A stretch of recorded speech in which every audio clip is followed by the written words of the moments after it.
বরকতের মাস, একটা ফরজ 70 গুণ রমজানের বরকতে বেশি। কেন এত সম্মান?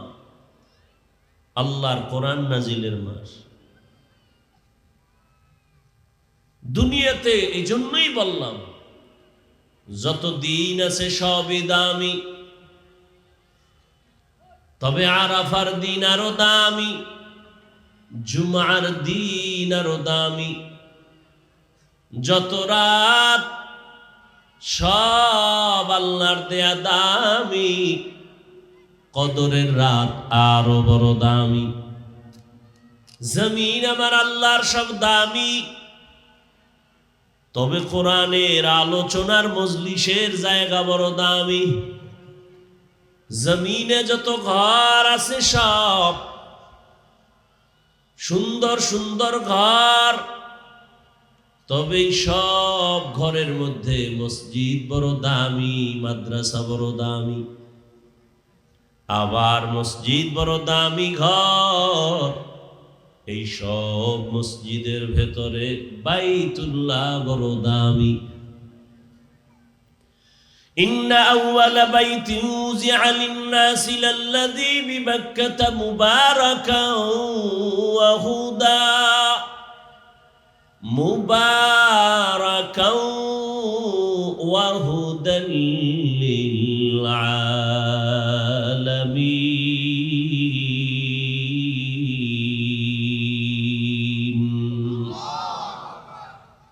হেদায়েতের ঘর বাইতুল্লাহ, ইবাদতের ঘর। এমন সুন্দর একটা ঘর আল্লাহ বানাইছেন, দুনিয়ার কোন ঘরের দিকে তাকাইলে সওয়াব নাই, কিন্তু বাইতুল্লাহর দিকে যতবার তাকাবেন অনবরত আমলনামায় সওয়াব। বাইতুল্লাহর সীমানার জায়গা বড় দামি।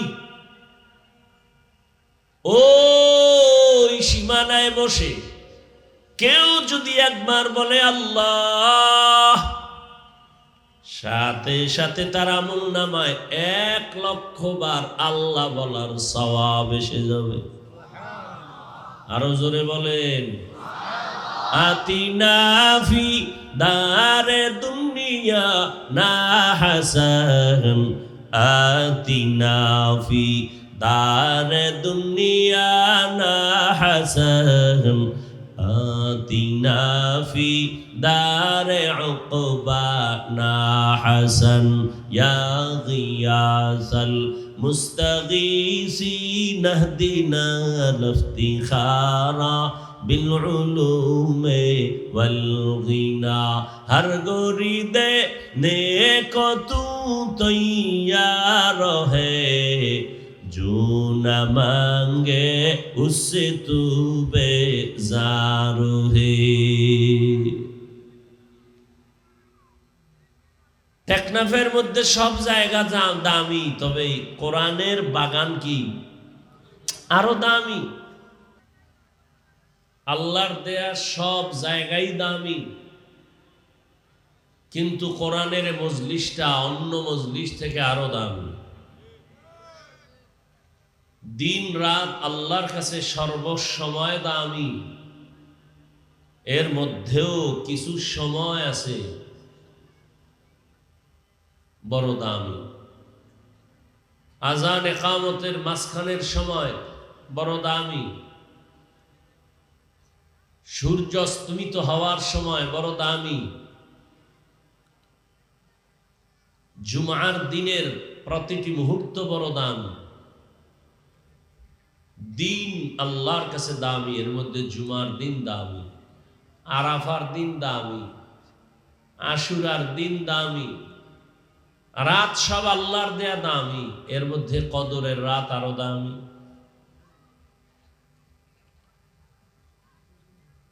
মাস আল্লাহর দেয়া সব দামি, এর মধ্যে শাবান দামি, রজব দামি, সামনে আসতেছে কি রমজান না রমাজান, কি বলেন রমজান। একজনের নাম আবুল কালাম, যদি কাল্লা বলে ডাকেন খুশি হবে? রমজান না রমাজান? রমাজান। বেয়াদবি মাফ করবেন, মোহাব্বতের দৃষ্টিকোণ থেকে কথা বলতেছি।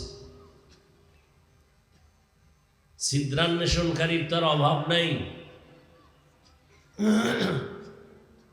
যারে শয়তানে ধরে কাম থুইয়া আকাম করে, আল্লাহ সব ভাইকে হেদায়াত দান করেন। এখন কোন মাস চলে? শাবান। কোন সাবান? Cosmetics, lemon. শাবান কি মাস?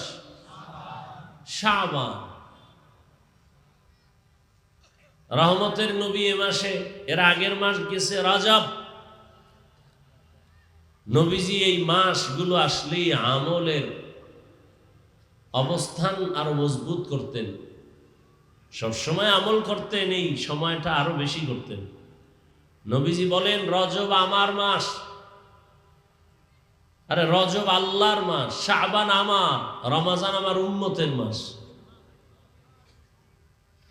রজবের চাঁদ দেখলেই নবীজি দোয়া পড়তেন, আল্লাহুম্মা বারিক লানা ফি রজবা ওয়া শাবান ওয়া বাল্লিগনা রমাজান। আয় আল্লাহ, রজব ও শাবানে আমাকে বরকত দান করেন, রজবেও বরকত দান করেন, শাবানেও বরকত দান করেন, রমাজানে বরকত দান করেন বলেন নাই, বরং নবীজি বলেছেন, আমার হায়াতটা যদি কম থাকে বাড়াইয়া রমাজান পর্যন্ত পৌঁছাইয়া দেন। রজবে বরকত দান করেন, শাবানে বরকত দান করেন, রমাজান পর্যন্ত পৌঁছাইয়া দেন, মরলেও যেন রমাজানে মরি। কারণ ওই মাস বড় দামি, সময় বড় দামি। জাহান্নামের দরজাগুলো বন্ধ, শয়তানের পায়ে শিকল লাগানো, জান্নাতের দরজাগুলো খোলা। ওই বরকতের মাস একটা নফল ফরজের সমান। একটা ফরজ আমল করবে রমাজানে তো 70 গুণ বেশি সওয়াব আল্লাহ দান করবেন। রমাজান চান তো ইনশাআল্লাহ? কথা বলেন না কেন? যে বিড়ি ঘরে রাখি রমজান চাইনি।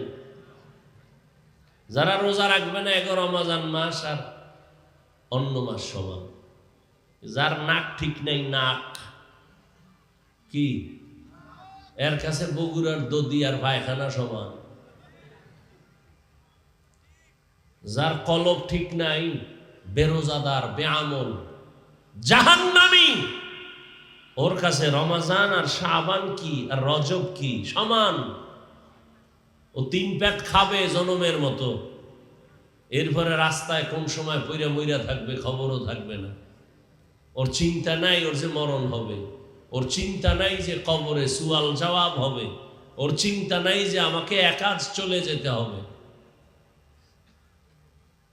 আল্লাহ হেদায়াত দান করুন। বরকতের মাস, একটা ফরজ 70 গুণ রমজানের বরকতে বেশি। কেন এত সম্মান? আল্লাহর কোরআন নাজিলের মাস।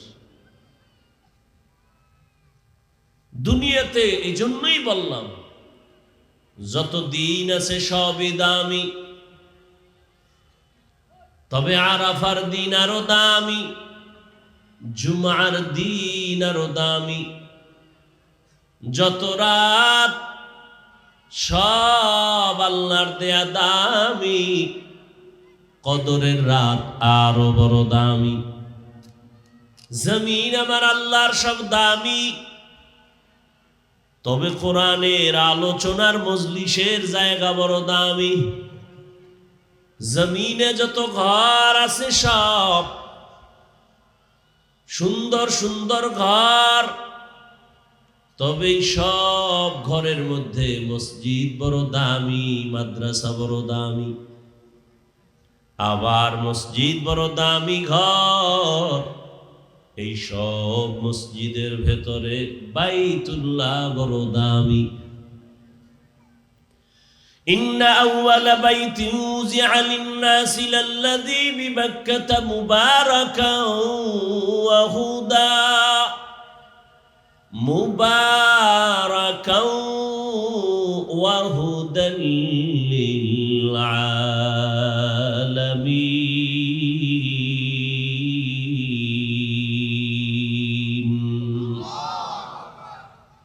হেদায়েতের ঘর বাইতুল্লাহ, ইবাদতের ঘর। এমন সুন্দর একটা ঘর আল্লাহ বানাইছেন, দুনিয়ার কোন ঘরের দিকে তাকাইলে সওয়াব নাই, কিন্তু বাইতুল্লাহর দিকে যতবার তাকাবেন অনবরত আমলনামায় সওয়াব। বাইতুল্লাহর সীমানার জায়গা বড় দামি। ওই সীমানায় বসে কেউ যদি একবার বলে আল্লাহ, সাথে সাথে তার আমলনামায় 1,00,000 বার আল্লাহ বলার সওয়াব এসে যাবে। আরো জোরে বলেন, আতিনা ফি দারে দুনিয়া না হাসান, আতিনা ফি দারে দুনিয়া না হাসান, আতিনা ফি দারে উকবা না হাসান, ইয়া গিয়াসাল মুস্তাগীসিন ইহদিনা লিফতিখারা বিল উলুমে ওয়াল গিনা।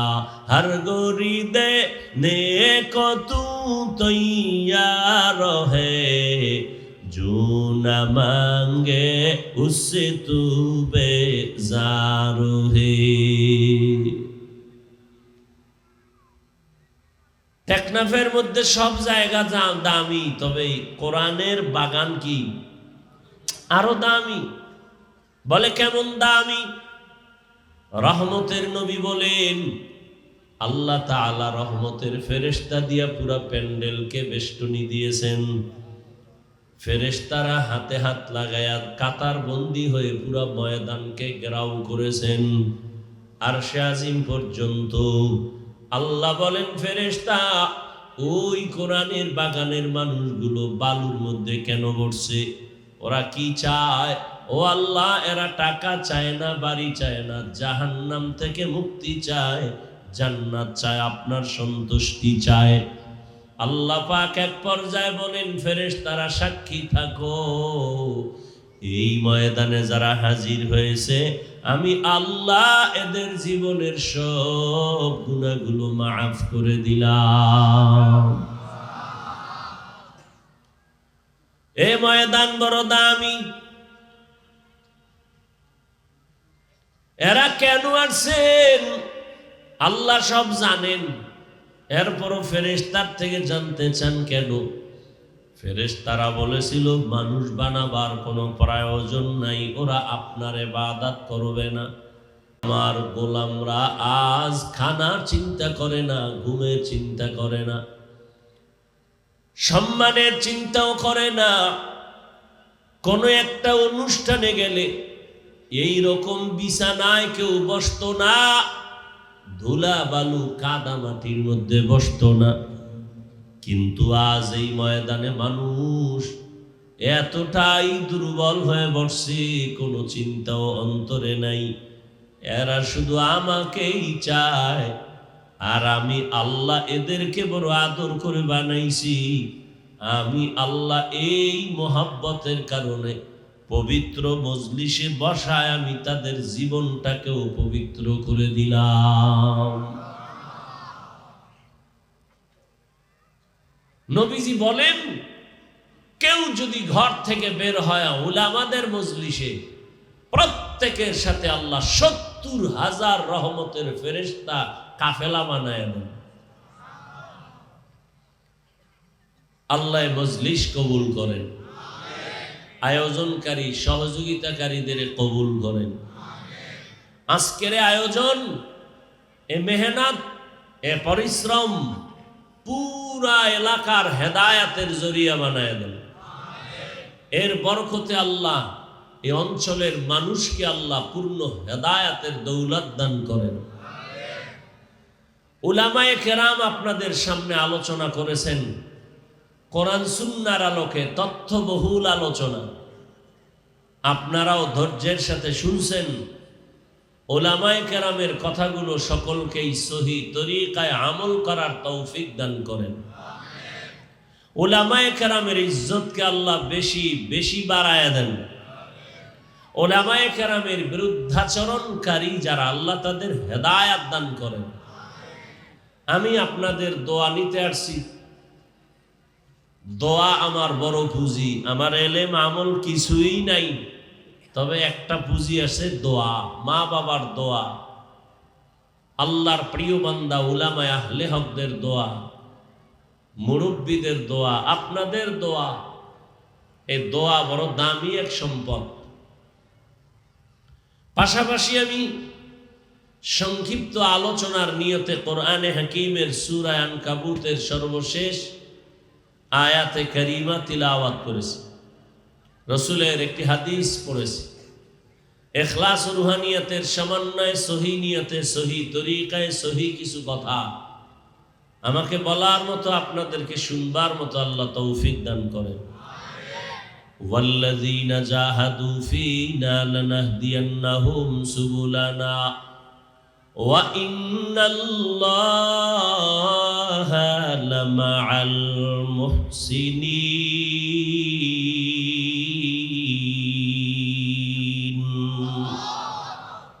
আল্লাহ তাআলা বলেন, যারা চেষ্টা করে আমি আল্লাহকে পাওয়ার জন্য, আমি আল্লাহ তাদের সামনে অনেকগুলো রাস্তা খুলে দেই। যে কোনো রাস্তা দিয়া ঢুকবে বান্দা, আমি আল্লাহর সাথে মোলাকাত হয়ে যাবে। ওয়া ইন্নাল্লাহা লামাআল মুহসিনিন, এবং আমি আল্লাহ যারা মুহসিন তাদের সঙ্গী হয়ে যাই, বন্ধু হয়ে থাকি। রহমতের নবী বলেন, মান তাওয়াযআ লিল্লাহ রাফাআহুল্লাহ। যে ব্যক্তি আল্লাহর জন্য নিজেকে ছোট মনে করে চলবেন, আল্লাহ তাআলা তার মর্যাদা অনেক উঁচু বানায় দিবেন। রসুলের হাদিস, হাদিসের উপরে 2-4 মিনিট কথা। নবীজি বলেন, যে নিজেকে ছোট মনে করে চলবে, বিনয়ী হয়ে চলবে, আল্লাহ তার মর্যাদা অনেক উপরে তুলে দিবেন। এই কথার অর্থ কি? দুনিয়ার মানুষ দুনিয়াতে আসার আগেই তো মর্যাদাবান। খুব খেয়াল করবেন ভাই, আপনারা আমার সবাই মুরব্বী, বয়সে বেশি, এলেমে অনেক আগানো। বিশেষ করে হযরত মুফতি সাহেব হুজুর দামাত বারাকাতুহুমের নিসবতে তাওয়াজ্জু নেয়ার খাতিরেই এই অঞ্চলে আসা। কথা বলার আগেও খুব ভয়ে থাকি, কি বলবো। তবে একটা কথা বলি, মনে রাখবেন, বয়ান, বক্তার এলেম আমলের বাহাদুরিতে বয়ান হয় না। অনেক জায়গায় বয়ানে বসি, খুঁজেও বয়ান পাই না, কি বয়ান করব। আবার অনেক জায়গায় বয়ানে বসি, ঘন্টাকে ঘন্টা চলে যায়, টেরও পাই না। বিষয় কি? মনে রাখবেন, আপনারা তো সেই ব্যক্তির অঞ্চলেরই মানুষ, যেই ব্যক্তির রেফারেন্স দিচ্ছি। বক্তার এলেম আমলের বাহাদুরিতে কখনো ওয়াজ হয় না, বয়ান ভিন্ন জিনিস। আমি প্রায় সময় বলি, একটা অপরাধী যুবকরে থানার পুলিশ আটকায়া থানায় নিয়ে গেল, নিয়ে বেতের বাড়ি দিচ্ছে, ইচ্ছা রকম পিটায়, কিন্তু কান্না নাই। আর কোরআনের বাগান, এটা এমন প্যান্ডেল যে কোনো আল্লাহওয়ালা বয়ান করেন আর মানুষ অনবরত চোখের পানি ফেলেন। এরে মারে কে, কাঁদে কেন? এটা তো সেই মজলিস, বড় কঠিন। বক্তা অনেক বড়, কিসের বড়?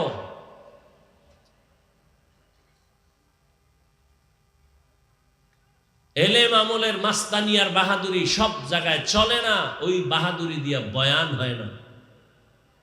তো বয়ান কেমনে হয়? দুই পুঁজি এক জায়গায় হলে বয়ান হয়। এক পুঁজি অদৃশ্য বাতেন আল্লাহর রহমত, আর এক পুঁজি জাহের শ্রোতাদের অন্তরের মোহাব্বত আকর্ষণ।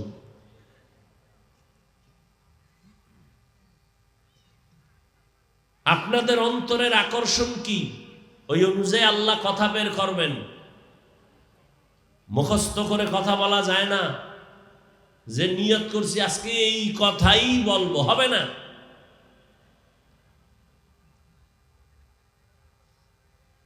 আপনাদের অন্তরের আকর্ষণের উপরে বয়ান হবে। আর আল্লাহর রহমত, যেভাবে এলোমেলো করতেছেন আপনারা, মন মেজাজের যে হালাত বুঝতেছি, কি বয়ান হবে আল্লাহ ভালো জানেন। কেউ মোবাইল নিয়ে ব্যস্ত, কেউ বাদাম খাইতেছেন, কেউ পান চাবাইতেছেন। এটা একটা আদব হইল? কে বলবে এই কথা, কে শুনবে এই কথা? বলার মানুষ নাই, শোনারও মানুষ নাই, বিরোধিতা করার মানুষ আছে।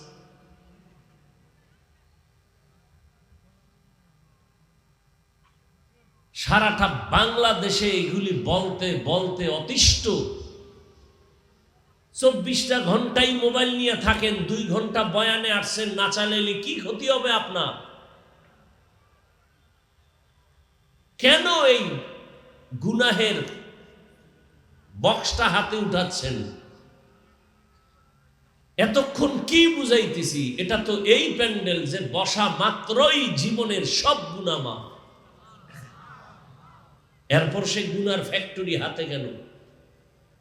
এটাও আবার মনের বুঝাই যে হেদায়াত তো আমি হাফিজুর রহমানের হাতে না,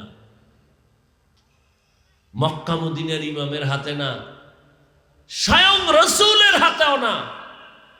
কপাল যদি পুড়ে যায়, আমি হাফিজুর রহমান কেন, রহমতের নবীও যদি বয়ান করে, ওই বেঈমানের কপালে কালেমা আসে না।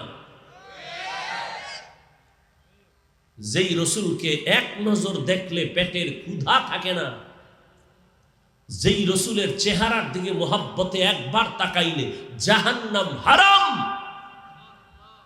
সেই রসুলকে 13 বছর দেখছে, কালেমা পড়ে নেই। কত নিকৃষ্ট বেঈমান! আর কপাল যদি খুলে যায়, 27 বছরের যুবক তরবারি নিয়ে দৌড়াচ্ছে, রসুলকে জবাই করবে, চেহারার দিকে তাকায় তরবারি ফেলে কালেমাওয়ালা মুসলমান হয়ে গেল। এর নাম কফা। এই যে এত বলতেছি, কানে ঢুকে না তো? মাস্তানি ভাব নিয়ে বসে আছে। কারণ আমরা আমগো হুজুরকে এমনিই তো মনে করে আমরা ফকির, আমরা বোকা। আর আপনারা কত টাকার মালিক, কত দামি মানুষ। হুজুরগো কথা না মানলে আপনাদের কি ক্ষতি হবে? আপনাদের উল্টা করলে আমগো ক্ষতি হবে।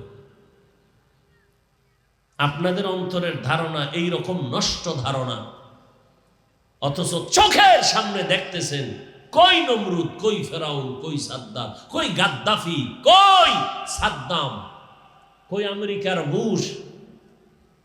চোখের সামনে কই 10 তলার মালিক দেখতেছেন চোখের সামনে। করোনায় সব ধ্বংস, মহামারীতে ধ্বংস। ঘুরে ফিরে হিসাব মিলাইয়া দেখলাম কোরআনওয়ালা, রসুলের সুন্নতওয়ালারাই শ্রেষ্ঠ। এগো করোনায় টেনশন নাই, ছাত্র জনতার আন্দোলন চলছে, এগো টেনশন নাই। এরা আগেও বাদশা, এখনো বাদশা, ভবিষ্যতেও বাদশা, কিয়ামতেও বাদশা। চোখের সামনে দেখতেছেন, এরপরও ব্রেন ওয়াশ হয় না। এখানে বসবেন 2 ঘন্টা, মোবাইল চালাবেন কেন? কি কাম আপনার বলেন? এরপরে আপনি এখানে 2 ঘন্টা না খাইলে কি মরে যাবেন? আর বাদাম খাইলে কি পেট ভরবে? কেন এগুলো করতেছেন? তো কেন আসছেন এখানে? কি নিতে চান? ওই কালকে না পরশুদিন বড় একটা আমার পরিচিত বন্ধু আলেম আমার একা কিছু বলেন, কি বলবো, একটু নসিহত করেন। তুমি আলেম মানুষ, তোমারে কি নসিহত করবো? আমি বললাম মাদ্রাসায় যাইও, ওখানে মাসে একদিন বয়ান হয়, ইসলাহি বয়ান, অনেক আল্লাহর আশিক বান্দারা থাকেন। যাইতো, আমি কি যাইতো না? ওই যাইতো হবে না তো, মক্কা তো অনেকেই যায়। বাইতুল্লাহর চতুর্পাশে তাওয়াফ করে, ডানে বামে সামনে পেছনে নারী, শরীরের সাথে টাচ লাগে নারীর সাথে। তাওয়াফ চলতেছে, নারীও বলে লাব্বাইক, পুরুষও বলে লাব্বাইক, একত্রে চলতেছে। এটাই তো পরীক্ষা, মুমিনের এখানেই তো পরীক্ষা। পৃথিবীর শ্রেষ্ঠ ঘর আল্লাহর ঘরের সামনে নারীও ডানে বামে সামনে পেছনে নারী পুরুষ একত্রে দৌড়াচ্ছে, লাব্বাইক বলতেছে। এখানেই তো ঈমানের পরীক্ষা, কে ফেল কে পাস, এটাই তো পরীক্ষা।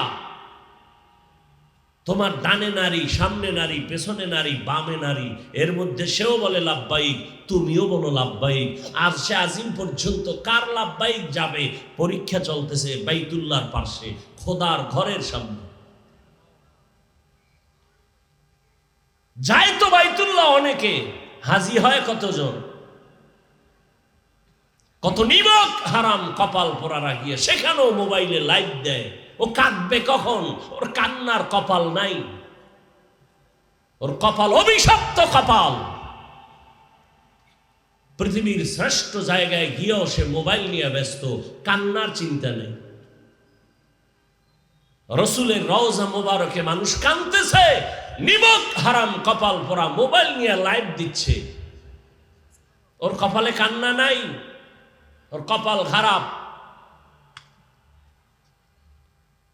ওয়াজের প্যান্ডেলে আসছে, তুমি যদি খাইতেই চাও, খাওয়ার জন্য বাসাওয়ালারা বসে আছে, দোকানওয়ালারা, এখানে কেন? তুমি যদি আনন্দ করতে চাও ভিন্ন জায়গায় যাও। এটা তো কান্নার মজলিস, এটা তো হাসি তামাশার মজলিস না, এটা তো খানার মজলিস না। তোমার যদি একটু ঘুরতে মনে চায়, ঘুরার জন্য কক্সেস বাজারে যাও, এখানে কেন? এটা তো কান্নার মজলিস, গুনাহ থেকে তওবা করার মজলিস। এখানে তামাশা করা যায় না। আল্লাহ কুদরতের দ্বারা হেদায়াত দান করুন। বসে আছেন, বয়ান করবে হাফিজুর রহমান, কি আর বয়ান করবে? আমি বয়ান জানি, বয়ান তো আপনাদের থেকে আসবে। কেমনে বুঝাবো? যারা টেলিভিশন আরে সিনেমা দেখে ওরা বুঝবে। আর ছোটবেলা আমার মনে আছে, আমাদের কুয়াকাটা সাগরের পারে, ও সময় টকি দেখতাম, টকি দেখাইতো খোলামেলা। মানে ওই 200 হাত দূরে দুইটা এরকম খুঁটি, চিকন স্টান, এর উপরে একটা সাদা কাপড় লাগাইছে বড়, লাগায় ওখানে এখান থেকে একটা 4 কোনা মেশিন, একটা লাইট মারছে ওই পর্দার উপরে, সাদা পর্দায়। আর ওখানে বক্তব্য দিতেছে, দেশ স্বাধীন কেমনে হয়েছে, কেউ নারায়ে তাকবীর দিতে, স্লোগান দিতেছে দেশ স্বাধীনের। সবাই ওদিকে তাকাইতেছে, ছোটবেলার কথা মনে আছে তো। গিয়া হাতায় দেখি ওখানে সব লাফায়, মিছিল দেয়, ওখানে কারা। হাতায় হতায় দেখলাম কিচ্ছু নেই, শুধু একটা কাপড়। তুই কারবার কই? কারবার তো এহেন না, কারবার এহেন। এখান থেকে ফোকাস মারে, ওই পর্দা থেকে আওয়াজ বের হয়, স্লোগান বের হয়, ওখানে কিচ্ছু নাই, মূল ফোকাস এখান থেকে। বয়ান কি করব আমি? কি বয়ান করব? ফোকাস তো আসতে হবে মাঠের থেকে, আকর্ষণ তো আসতে হবে আপনাদের কলবের থেকে, তখন এখান থেকে কথা বের হবে। বসে বসে বুট খাচ্ছেন, এই ফোকাস? গুনাহের ফ্যাক্টরি হাতে নিয়ে মোবাইল ঘুরাচ্ছেন, এই ফোকাস? যেই মোবাইল দিয়া সারাটা রাত্র শুধু জেনা জেনা জেনা, ঘরে ঘরে চোখের জেনা, কানের জেনা, জবানের জেনা, কবিরা গুনাহ ভরা মোবাইলের ভেতরে, সেটা পবিত্র বেহেশতের বাগানে দেখাচ্ছেন। কি ফোকাস আসবে আমার কলবে?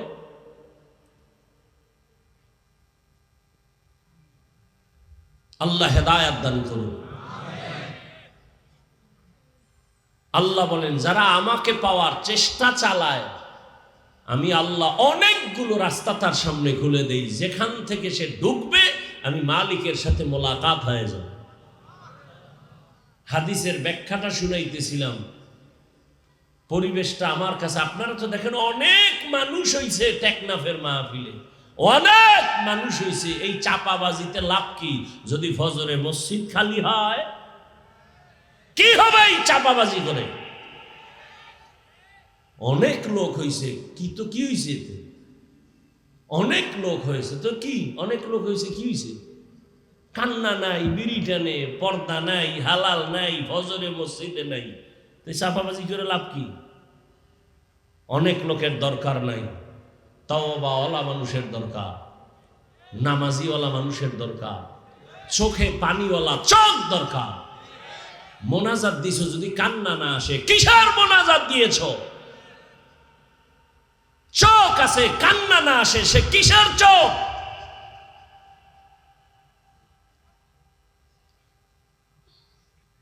এক জায়গায় গেছি, মোনাজাত দেয়, হুজুর বড় কইরা মোনাজাত দিয়েন। কেন? কয় তবারক দিমু।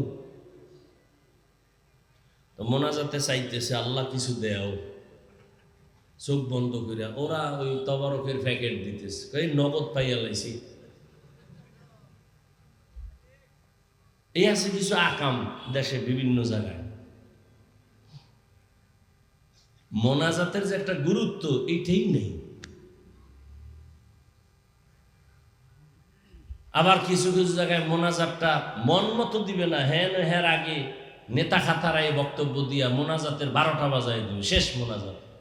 মোনাজাতের যে একটা রূহ, দিল নরম করে কান্না করা, এটা শেষ।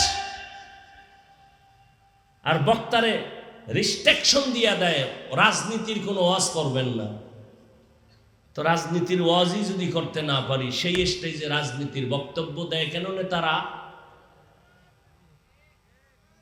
স্লোগান দিলা বৈষম্য চলবে না। এটা কোন বৈষম্য? গরম বাতে বিলাই বেজা। আল্লাহ হেদায়াত দান করুন। রাগ করতেছেন আপনারা? থাকবেন তো শেষ দোয়া পর্যন্ত? আপনারা বড় বুজুর্গ হয়ে গেছেন, দোয়া টোয়া লাগে না। বাংলাদেশে যত মানুষের যত দোয়া লাগে, তুলনামূলক কথার কথা, আপনাদের দোয়া তো আরো বেশি দরকার। গতবার কোথায় জানি বলে গেছি না, এসে যে সাগর যদি খালি একটু একটু গরম হয়, ঘুমের তুইটা দেখবেন পানির তলে ঘুমাইতেছেন, শেষ। বাংলাদেশের একটা জেলার নাম শরীয়তপুর, ওই জেলার একটা থানার নাম নড়িয়া, এক এলাকা পুরাটাই পানির তলে চলে গেছে রাতের বেলা, শেষ। এ তো কয়েক মাস আগের ঘটনা। তো আল্লাহ যদি সাগরকে অর্ডার দেয়, আপনাদের টেকনাফ ধ্বংস হইতে কয় মাস লাগবে? এই ভয় থাকলে তো ঘুমাইয়া ঘুমাইয়া গানের তার দিয়া গান শুনতে পারতেন না। তো নবীজি বলছেন যে নিজেকে ছোট বানায়া বিনয়ী হয়ে চলবে, আল্লাহ তার মর্যাদা বাড়াবেন। প্রশ্ন হলো, মানুষ তো দুনিয়াতে আসার আগেই মর্যাদাবান। আল্লাহ মানুষকে মর্যাদাবান করে বানাইছেন, বানাইয়া মর্যাদা দেন নাই। বানাবার আগেই সৃষ্টির শ্রেষ্ঠ মর্যাদা দিবেন সিদ্ধান্ত নিয়ে মানুষ বানাইছেন। তাহলে আবার বিনয়ী হলে মর্যাদা বাড়বে, তার মানে?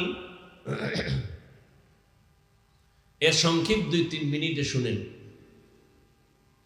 আল্লাহ কোরআনের এক আয়াতে তার জবাব দিয়ে বলেন, ওয়ালাকাদ কাররামনা বানি আদম, وحملناهم في البر والبحر ورزقناهم من الطيبات وفضلناهم على كثير ممن خلقنا تفضيلا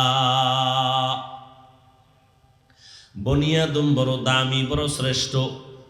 আল্লাহ বলেন জমিনে এবং পানির মধ্যে চলার মতো ব্যবস্থা আমি আল্লাহ করেছি, উত্তম ব্যবস্থা। দুনিয়ার কোনো প্রাণীর জন্য এমন ব্যবস্থা করি নাই, মানুষের জন্য আমি করেছি। জমিনের ভেতরে আমি আল্লাহ প্রাণী যত আছে সব প্রাণীর খানা রিজিক আমি আল্লাহ দেই। গর্তের পিপিলিকার খানাও আমি দেই। সমুদ্রের ভেতরে হাজারো লাখো মাছ আছে, এর খানাও আমি দেই। উড়ন্ত পাখি ও উড়তে থাকে সারাদিন, সন্ধ্যাবেলা পেট ভরিয়া বাচ্চার খানা নিয়ে হাজির হয়, ওর খানাও আমি দেই। জঙ্গলের প্রাণীর খানাও আমি দেই। তবে মানুষের খানা অনেক পিওর, আমি আল্লাহ এমন খানার আয়োজন করেছি, মানুষের খানা এতটা সুস্বাদু এতটা পাক, এমন পিওর খানা আমি কোনো প্রাণীর জন্য বানাই নাই। ও মানুষ, তুমি ভাত খাবা, চাল আমি কাবারে ঢুকায় দিলাম যেন বাহিরের কোনো ময়লা না যায়। তুমি রুটি খাইবা, আমি গমটাকে কাভার করে দিলাম যেন ময়লা না যায়। তুমি মাছ খাইবা, কাবার ভিতর দিয়া দিছি, কাবার ফালাইয়া তারপরে মাছ খাও, তোমার খানাটা যেন পিওর থাকে, ভেজাল না ঢুকে। তুমি গোশত খাইবা, কাবার করে দিলাম খাও। তুমি ফল খাইবা, কাবার করে দিলাম, কাঁঠাল খাও, কাবার ফালাও তারপরে খাও। আম খাও, কাভারে ঢুকায় দিলাম। কেন? তোমার খানায় যেন কোনো ভেজাল না থাকে। যদি কোনো ভেজাল থেকেই থাকে, আল্লাহ ভেজাল দেন নাই, নিমক হারাম মানুষ মানুষের খানায় ভেজাল ঢুকিয়েছে। মাছের মধ্যে ভেজাল থাকলে মানুষ করেছে, আমার আল্লাহ করেন নাই। ফলের মধ্যে যদি কোনো ভেজাল পাও, মানুষ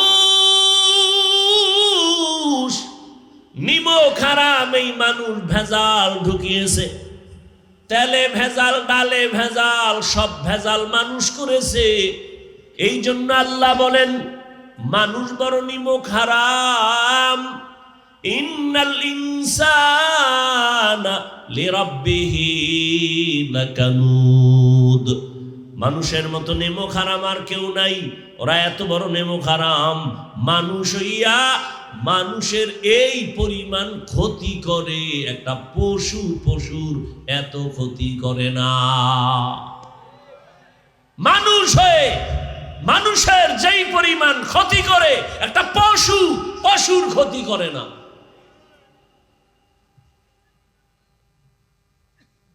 গর্তের পিপিলিকা তার জাতির ক্ষতি করে না, কুকুরের ক্ষতি করে না। একটা মুরগি তার বাচ্চাগুলো ডানার ভিতরে রাখে, কখনো চিল যেন নিতে না পারে। আর মানুষ 24 ঘন্টা জিকির ফিকির, কার ক্ষতি করবে, কারে মারবে, মাইরা বড় লোক হবে, এই ধান্দা। এই যে ধর্ম উপদেষ্টা আসলেন, অভিযোগ সবাই গেছে এর কাছে, খালি একই অভিযোগ। বসে বসে শুনলাম অভিযোগ কি, মানুষের ক্ষতি করে, নেশা করায়, এরপরে অপহরণ করে, মুক্তিপণ চায়। এই পরিমাণ মানুষের ক্ষতি করে। তবে একটা কথা মনে রাখবেন, এই টেকনাফের চালাক বুদ্ধিমানেরা, তোমার ঘরে যদি কোনো চোর ঢুকে, তুমি মনে করতে হবে তোমার এই টেকনাফের এই অঞ্চলে মানুষ ক্ষতি কারা করতেছে। নতুন কোন লোক এখানে এসে হুট করে ক্ষতি করতে পারবে না। খুঁজতে থাকো, এখানের কোন ইশারা দিচ্ছে কোন নিমক হারাম। বাহিরের চোর এখানে ঢুকবে কেন? এখানের লোক চোরের সাথে যোগসাযোগ করেছে, ধান্দাবাজ আর চান্দাবাজ। মনে রাখিও, তোমার ঘরের ক্ষতি বাইরের লোক করে না, তোমার ঘরের কেউ না কেউ এই ক্ষতির সাথে জড়িত। এই জন্য বললাম পশুর এই পরিমাণ ক্ষতি করে না, মানুষের যেই পরিমাণ ক্ষতি করে। 24 ঘন্টা মানুষের ক্ষতি করার স্বপ্ন স্বপ্ন স্বপ্ন, কেমনে কারে নিচে রাখবে, কারে মারবে, কারে ধন সম্পদ আত্মসাৎ করবে, নিজে বড় লোক হবে, অথচ শেষ ফল নিজেই এগুলো ভোগ করতে পারে না। ওই আমি মাঝে মাঝে বলি, এক মাইয়াকে পাওয়ার জন্য আর এক যুবকের একজনে মেরে ফেলছে। বিনিময় কি হয়েছে? ওই মাইয়াটারে নিয়ে আমি থাকবো, তোরে ওখানে ঢুকতে দিব না, তোরে মাইনাস করে দিলাম। ফলাফল কি? মাইয়ারও ফাঁসি, ওরও ফাঁসি। কি হইল?